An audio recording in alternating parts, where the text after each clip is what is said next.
Salut la Feel Good Family, c'est Guillaume, naturopathe et coach sportif. J'espère que vous allez bien parce que dans cette vidéo, on va parler futon. On va parler futon parce que moi, ça fait bientôt 3 ans que je dors sur un futon et vous êtes très nombreux à me poser plein de questions sur le sujet parce que parmi vous, il y en a qui souhaitent changer de literie pour se tourner vers les futons ou d'autres qui sont juste curieux.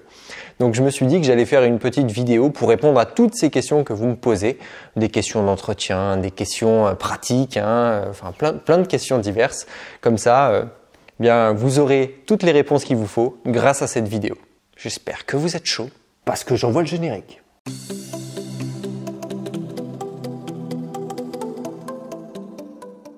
Alors la première question que vous me posez le plus souvent, c'est le temps d'habituation. Combien de temps on met à s'habituer à dormir sur un futon? Ça, c'est une question que vous me posez beaucoup, notamment quand vous réfléchissez déjà bien à changer votre lit pour un futon.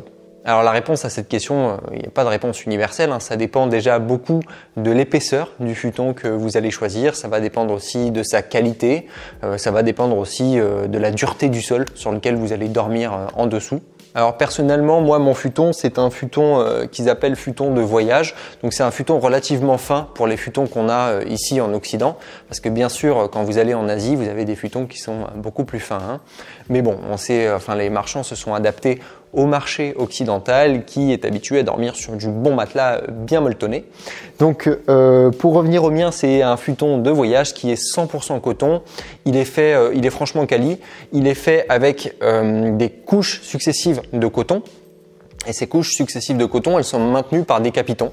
Voilà, pour pas trop que ça bouge, pour pas que ça bouge en fait. Les futons de mauvaise qualité, par exemple, sont bourrés de coton. C'est du coton qui est bourré dedans. Et du coup, si vous l'entretenez pas bien, que vous le pliez pas bien, etc., les boules de coton ont tendance à beaucoup bouger. Du coup, vous allez avoir des bouts de matelas qui vont avoir des creux, des bouts de matelas qui vont avoir des bosses. Voilà, ça va pas être terrible. Donc, c'est super important. Si vous choisissez un futon, essayez au moins de trouver un futon de qualité, au moins en couche. Bon, personnellement, j'ai fait le choix d'un futon relativement fin. Au début, il faisait 10 cm d'épaisseur quand il est arrivé.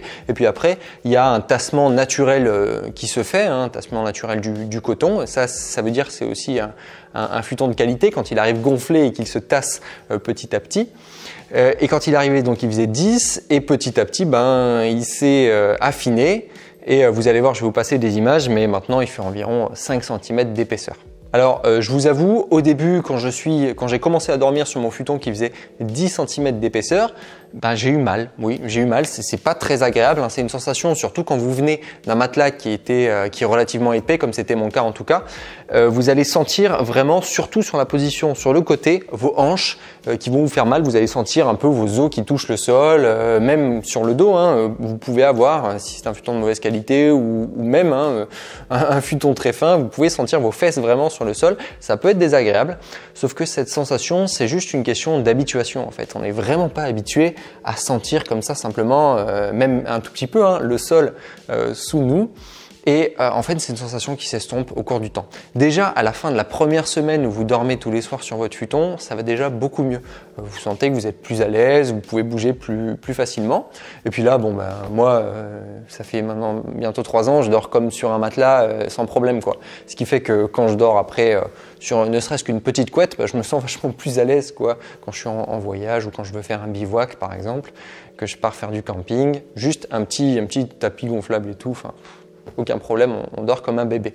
Donc voilà, temps d'habituation, pour résumer, j'ai amené beaucoup d'éléments, mais temps d'habituation, ça dépend de la qualité du matelas, de l'épaisseur du matelas, donc du futon en l'occurrence, et de la dureté du sol. Et la dureté du sol, on y vient avec votre deuxième question qui revient le plus souvent, c'est est-ce qu'il faut mettre un tatami en dessous ? Alors un tatami, pour ceux qui ne connaissent pas, ce sont des nattes qui sont des nattes tressées en général en riz, en paille de riz. Et ces nattes tressées sont traditionnelles japonaises par exemple ou très utilisées en Asie et on les met en dessous du futon généralement. Alors est-ce que c'est obligé d'avoir ça? Absolument pas. Le principe du tatami, c'est simplement que c'est un isolant, un très bon isolant. Ça, c'est très important par contre d'isoler votre futon. Parce que si vous n'isolez pas votre futon, il va y avoir en général une condensation et à plus forte raison si jamais votre habitation est un petit peu humide, une condensation entre la chaleur de votre corps qui dormait directement sur le futon et la fraîcheur du sol. Et là, vous allez avoir donc une différence de température qui va créer une petite couche d'eau sous votre futon. Et cette petite couche d'eau, elle va former des moisissures à long terme. Et les moisissures, c'est super mauvais, hein, vous le savez, tant pour les matelas que pour les futons. Hein. C'est exactement pareil, ça attaque le coton, voilà, ça fait de la moisissure. Donc on veut éviter ça. Et pour éviter ça, pas besoin d'investir dans un tatami si vous ne souhaitez pas mettre en place des tatamis. Hein. Personnellement, je vais vous montrer ça, mais j'ai directement, moi, mis un tapis de sol. J'ai un tapis de sol classique, hein, relativement fin, voilà, que je mets en dessous. Et je le mets en dessous de l'endroit où je dors. Il ne recouvre pas nécessairement tout le tour de mon futon, même si c'est idéal, hein, mais il recouvre en tout cas la surface sur laquelle je vais dormir et produire de la chaleur. Donc comme ça, la condensation vu que c'est un isolant, ce tapis, va être nul, pas de condensation. Donc pas de problème. Voilà, ça c'est super important, c'est une erreur que j'ai faite au début, j'ai commencé à avoir des petits points de moisissure. Donc voilà, il faut faire super gaffe, éviter ce genre de choses. Alors une autre question que vous me posez aussi pas mal, hein, il s'agit des draps. Voilà, quel drap on utilise sur un futon vous semblez un peu perdu par rapport à ça et c'est bien normal. Hein, on a l'impression qu'un futon c'est totalement différent d'un matelas, alors qu'au final, c'est pas le cas. Hein.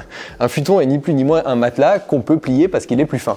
Moi j'utilise tout simplement des draps. Hein, ça dépend aussi évidemment de la taille de votre futon.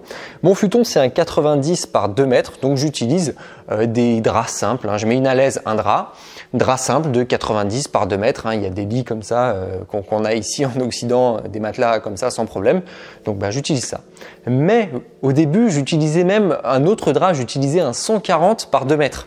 C'est-à-dire que beaucoup plus large, ce qui fait que ça recouvrait aussi le dessous, ce qui me permettait aussi de protéger davantage mon futon. Voilà, en fait, on peut vraiment faire comme on veut. Hein. Il n'y a pas de règle. Sachant qu'en plus, le futon, on le plie, on le bouge, voilà. C'est vous qui choisissez. Il n'y a pas de règle établie. Puis bien sûr, si vous voulez être vraiment dans la tradition asiatique voire japonaise, vous pouvez prendre ces grands draps qui recouvrent presque l'ensemble du futon. Il n'y a aucun souci. D'ailleurs, petite note, hein, le futon, c'est l'ensemble du lit, hein, c'est-à-dire le matelas plus les couettes, plus tout ce qui va avec. Ça s'appelle le futon en japonais. Et c'est le shikibuton qui désigne le matelas uniquement. Donc ça, en réalité, je devrais dire que c'est un shikibuton. Et en parlant de pliage, de roulage, de tout ça, c'est une question aussi qui revient beaucoup hein, dans les questions que vous me posez. Vous me dites, mais faut le plier tous les jours, faut le rouler tous les jours. Parce que oui, nous on est habitués à nos lits qui bougent pas, qui sont là, boum, ils sont dans la pièce. Et puis on les retrouve le soir où ils sont. Mais c'est tout l'avantage du futon en fait, c'est que on le vire la journée comme ça, on a de l'espace de gagner. Moi, ce futon, je le dégage la journée. Celui-ci, ce modèle, je le roule. Donc oui, est-ce qu'il faut le rouler ou le plier tous les jours? Oui, déjà parce que ça entretient le coton, ça permet de garder les couches de coton bien en place, ça permet aussi d'éviter qu'ils soient en permanence au contact avec le sol, ça permet de faire respirer le coton. Donc c'est super intéressant, il faut le plier ou le rouler tous les jours selon le modèle. Moi je le roule parce que ici, au bout du futon, j'ai des petites cordelettes qui me permettent de le nouer rouler. Mais si jamais vous n'en avez pas, il suffit simplement de le plier. Alors en général, on le plie très simplement en 3. On fait un petit accordéon, boum, boum. Voilà, petit accordéon, plié ici, on le chope et on le met sur le côté. Ensuite, autre question que vous me posez pas mal, c'est est-ce qu'il faut dormir toujours du même côté ? Ça, c'est une excellente question parce que justement, pour maintenir votre futon le plus longtemps possible, il va falloir justement changer le sens. Parce que si vous dormez toujours du même côté, dans le même sens, vous allez user votre futon exactement de la même manière. C'est-à-dire que les points d'appui les plus importants vont être vos fesses, votre dos, ils vont être ici, ils vont créer un creux ici dans cette zone-là. Votre dos aussi va créer un creux et vous allez en fait former votre matelas en fonction, former le coton de votre matelas, de votre futon, en fonction de votre gabarit et de votre, de comment vous êtes foutu. Donc finalement, en changeant de sens, vous permettez au coton de s'user plus lentement, plus uniformément et de ne pas créer des trous, des bosses. Voilà, donc ce que je vous conseille, c'est à chaque fois que vous changez vos draps, vous allez tourner, changer de sens. Déjà, si vous dormiez dans ce sens-là, mais vous allez hop tourner ici comme ça votre futon et dormir. Du coup, vous vous retrouvez dans ce sens-là, avec les pieds dans l'autre sens. Ensuite, une fois que vous allez changer à nouveau votre futon, vos draps. Ce que vous faites, c'est boum, vous le retournez. Vous le retournez dans l'autre sens. Et là, vous faites exactement la même chose. Dans l'autre sens, ce côté, et dans l'autre sens, autre côté.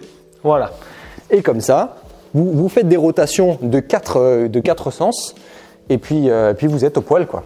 Bon, et pour finir, je vous ai gardé la question qui vous brûle les lèvres pour la fin. Mais dis donc Guillaume, comment tu fais pour dormir avec une jante dame? Le fameux problème du couple. Ça, c'est la question que vous me posez probablement le plus en fait. Bah, c'est vrai, après elle est légitime cette question parce que ça reste un matelas simple. En tout cas, c'est le choix que j'ai fait. Et c'est vrai que quand on pense à l'occidental, bah, on pense lit. Donc on voit pas trop comment faire. En fait, il y a deux solutions qui peuvent s'offrir à vous si vous souhaitez investir dans un futon. La première, c'est celle que j'utilise pas. Il existe, oui, on a créé pour les occidentaux des futons doubles. Donc c'est des futons en 140, des futons en 120, des futons en 160. Et en fait, ils sont en général un petit peu plus épais aussi que les futons, bien sûr, qu'on peut retrouver les futons traditionnels. Mais c'est une solution qui me plaît pas du tout parce que je trouve que c'est pas pratique. En général, comme ils sont beaucoup plus grands, beaucoup plus épais, bah, ils se plient pas bien, ça fait des énormes machins à mettre sur le côté. Donc c'est vraiment quelque chose qui ne m'intéressait pas. Donc ce que j'ai fait, c'est l'option numéro 2 et c'est ce que font tous les Asiatiques en fait. Ouais, j'ai acheté un deuxième futon simple. Ce que je fais, c'est super facile. Je le déroule juste à côté du mien et puis voilà. Le tour est joué. En plus, il y a deux avantages à cette méthode. Le premier avantage, c'est que on ne se gêne pas pendant la nuit. Chacun a son petit futon, chacun a son petit côté.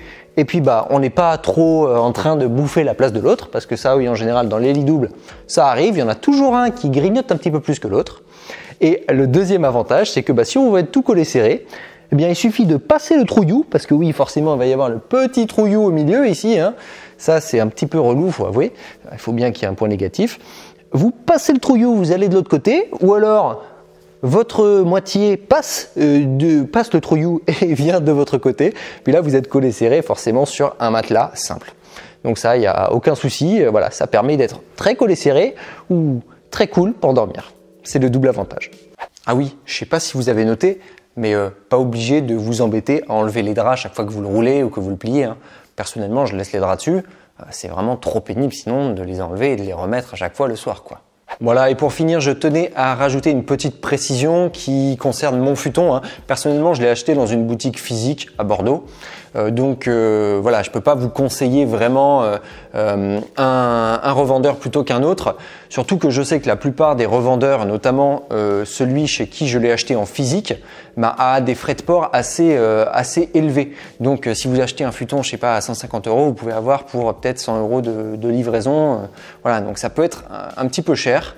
Surtout si vous savez pas vers quoi vous allez. Donc ce que je propose en général, je vais vous mettre un lien dans la description. Je vais vous mettre un futon qui me semble qualitatif et un futon qui me semble aussi relativement intéressant sur le plan qualité-prix, qui soit pas trop cher. Je vais vous le mettre dans la description, comme ça si vous voulez essayer, vous investissez dans ça, vous dormez dessus quelques temps et puis vous pourrez juger si oui ou non vous voulez investir dans un futon un petit peu plus qualitatif, un petit peu plus cher ou si celui-ci vous convient pour l'instant. Enfin voilà, vous pourrez au moins avoir une idée de ce que c'est que dormir sur un futon parce que malgré tout, c'est pas anodin. Dormir sur un futon, c'est pas comme dormir sur un matelas. Surtout si on veut le faire un petit peu comme j'ai décidé de le faire à la façon plus traditionnelle, c'est-à-dire sur un matelas plus fin, enfin sur un futon plus fin. Voilà la Feel Good Family, j'espère que cette vidéo vous aura plu. Si vous avez malgré tout toujours des questions, n'hésitez pas à les poser dans les commentaires. Je me ferai un plaisir d'y répondre et si j'ai vraiment encore plein de questions différentes, je ferai une nouvelle vidéo. De toute façon, j'adore parler des futons et c'est vrai que j'ai l'impression qu'il n'y a pas grand monde qui parle de futons en France ou qui font des retours d'expérience sur YouTube. Donc ça me fait plaisir de pouvoir vous apporter ces informations-là. En tout cas, si cette vidéo vous a plu, n'hésitez pas à lâcher un gros pouce bleu en bas de la vidéo. Vous savez que ça fait extrêmement plaisir et que ça m'aide énormément à développer cette chaîne à laquelle je vous invite comme d'habitude à vous abonner en cliquant sur le petit bouton juste sous la vidéo. N'oubliez pas non plus la petite clochette qui se trouve juste à côté si vous voulez être notifié à chaque fois qu'une nouvelle vidéo sort. Je vous laisse mes réseaux sociaux comme d'habitude dans la description. N'hésitez pas à partager cette vidéo autour de vous, ça m'aide énormément. Moi d'ici là, je vous dis à la prochaine. Prenez soin de vous.